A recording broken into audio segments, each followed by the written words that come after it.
Assalamualaikum warahmatullahi wabarakatuh. Halo anak-anak, apa kabar? Semoga kita semua dalam keadaan sehat walafiat dan selalu dalam keadaan yang bahagia. Semoga kalian semua tetap semangat terus belajarnya ya, walau masih di rumah aja tapi tetap semangat. Alhamdulillah kita bisa bertemu lagi di dalam pertemuan kali ini. Kita akan melanjutkan materi dari subbab materi selanjutnya. Jadi perhatikan dengan baik-baik ya.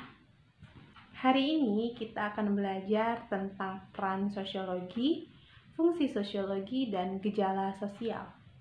Sebelum kita mengetahui apa saja peran dan fungsi sosiologi, kita harus tahu dulu, sebagai ilmu pengetahuan, sosiologi terbagi menjadi dua hal.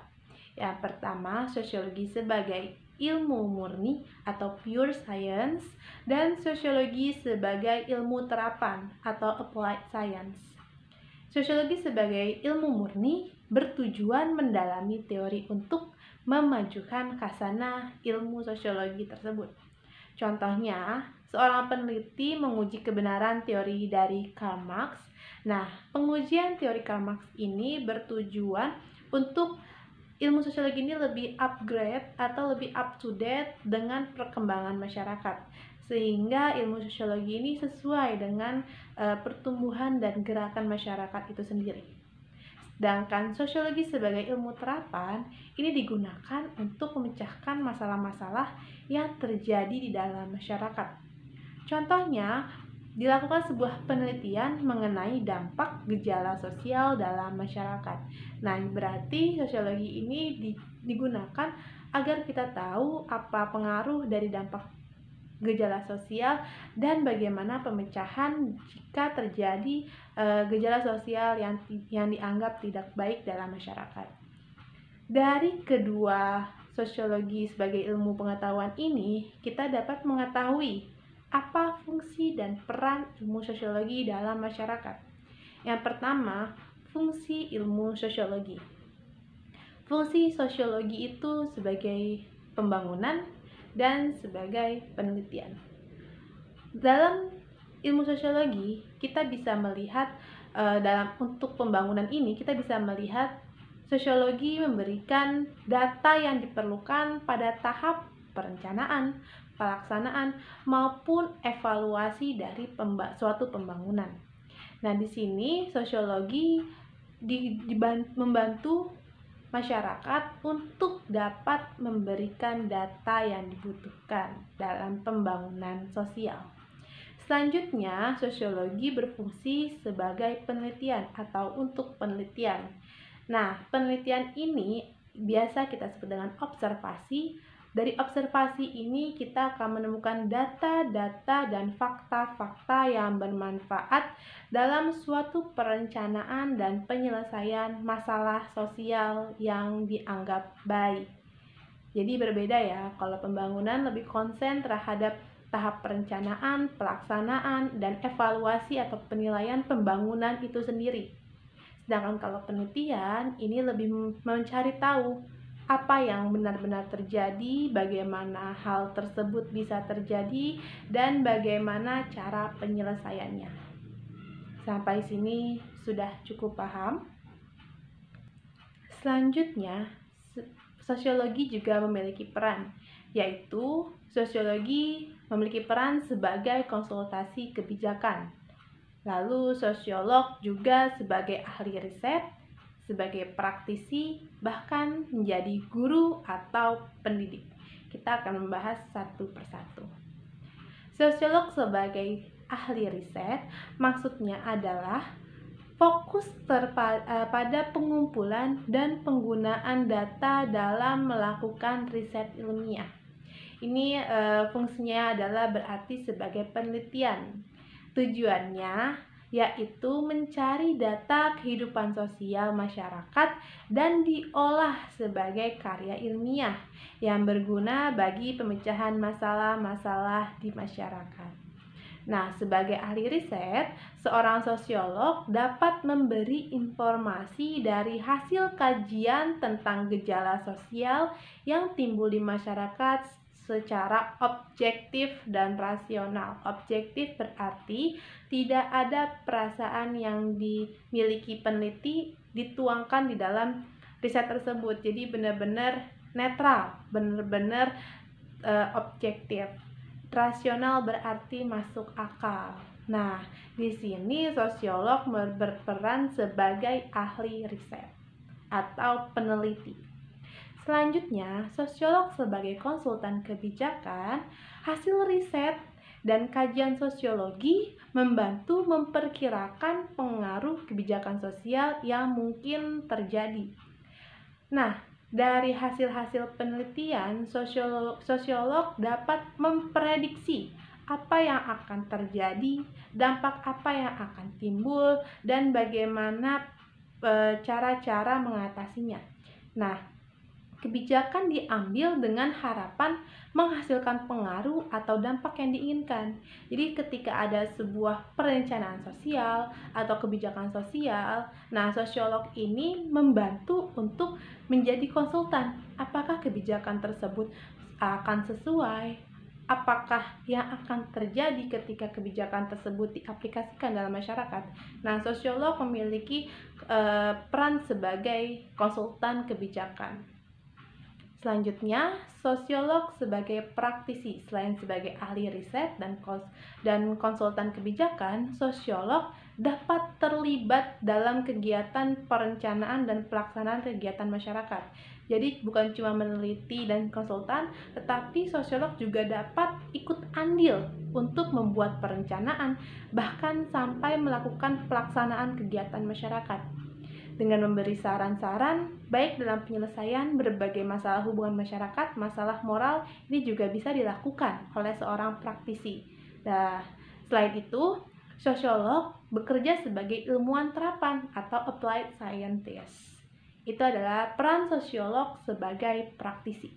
Selanjutnya, peran sosiolog sebagai guru atau pendidik, selain menjadi ahli riset, konsultan kebijakan, lalu ada praktisi, sosiolog juga dapat berperan sebagai guru, berarti sosiolog berperan dalam mengajarkan dan mengembangkan sosiologi sebagai ilmu di berbagai bidang dengan memberikan contoh-contoh yang terdapat di masyarakat. Jadi ini yang sedang Ibu lakukan sebagai guru atau pendidik, di mana di sini berperan untuk mengajarkan kalian tentang pengembangan ilmu-ilmu sosiologi yang relevan dengan kehidupan sehari-hari di dalam masyarakat. Itu adalah peran-peran dari sosiologi. Kalian sudah mulai paham kan tentang fungsi dan peran sosiologi? Kita akan lanjut dengan realitas sosial sebagai objek kajian sosiologi. Realitas sosial ini adalah sebuah fenomena yang berada di luar individu. Bahkan bisa sebagai secara objektif ataupun secara subjektif. Realitas di sini bisa kita sebut dengan masalah sosial. Masalah sosial ini terdiri dari berbagai macam bentuk.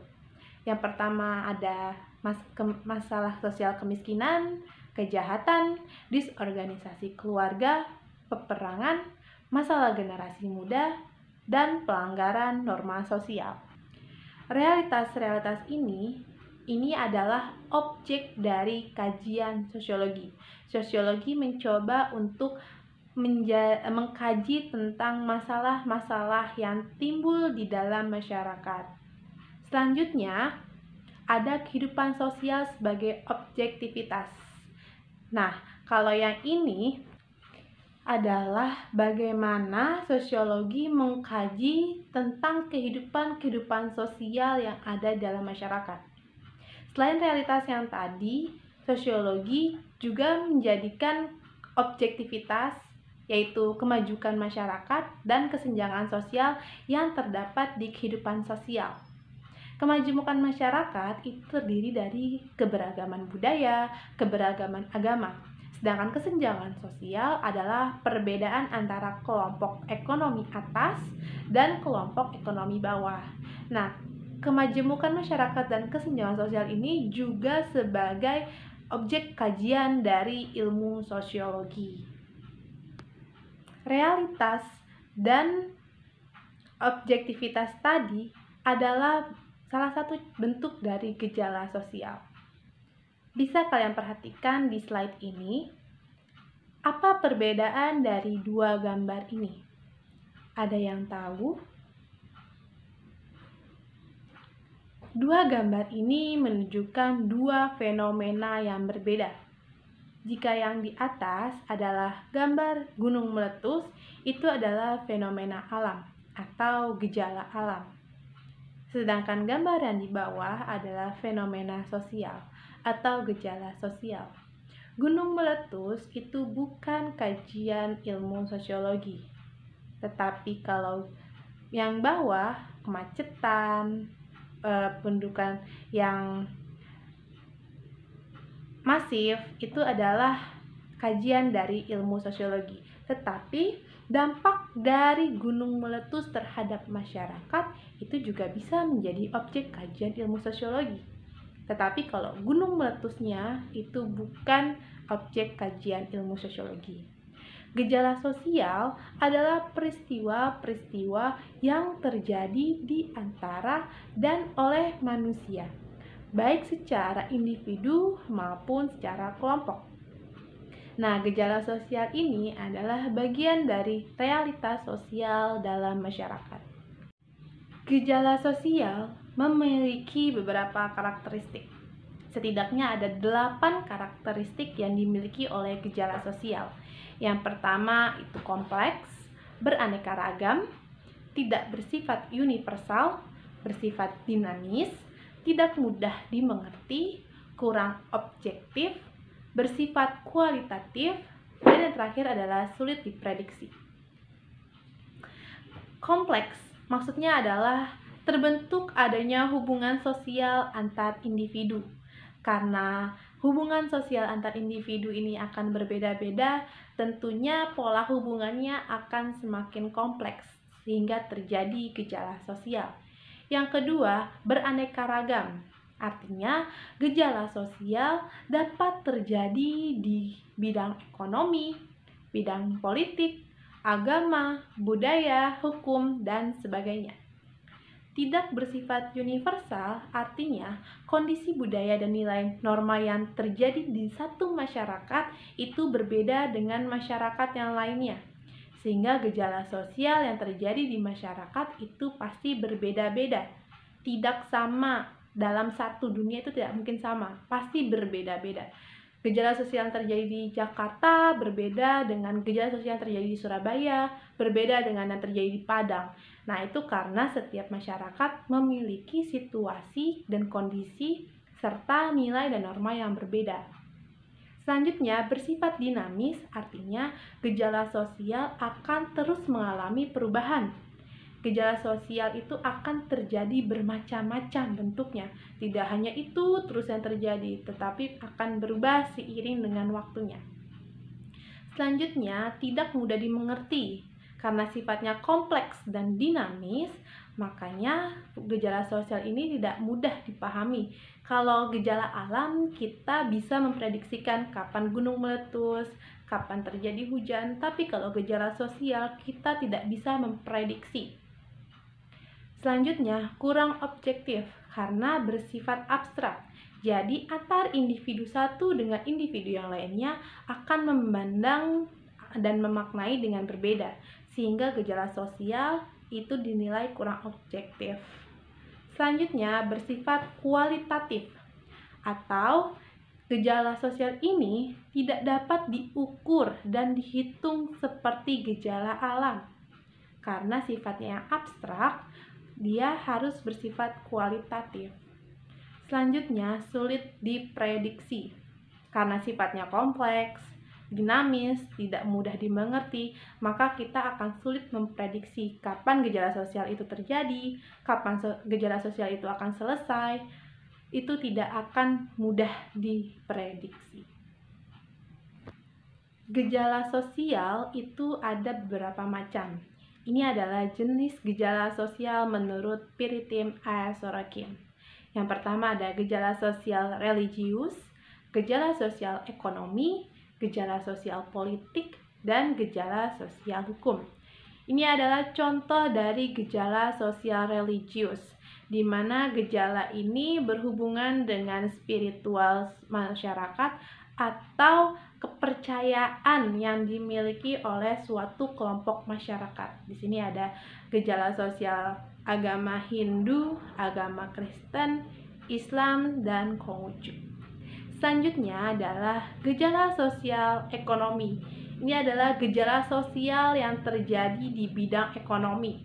Yang pertama itu adalah gambar tentang kesenjangan ekonomi, di mana ada masyarakat yang di atas itu ada apartemen, sedangkan di depannya ada pemukiman kumuh. Ini tergambarkan bagaimana adanya kesenjangan sosial di dalam masyarakat. Selanjutnya, di bawah ada gerakan massa di mana mereka ingin bekerjakan kembali.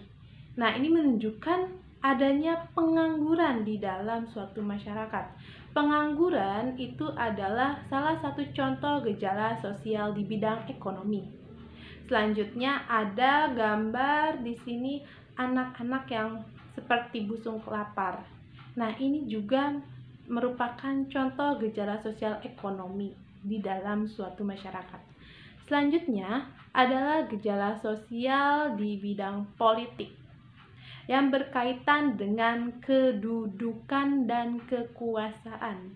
Yang pertama, di mana ada pada masa kampanye pemilu 2014. Ini adalah gejala sosial di mana para caleg atau capres ini melakukan kampanye.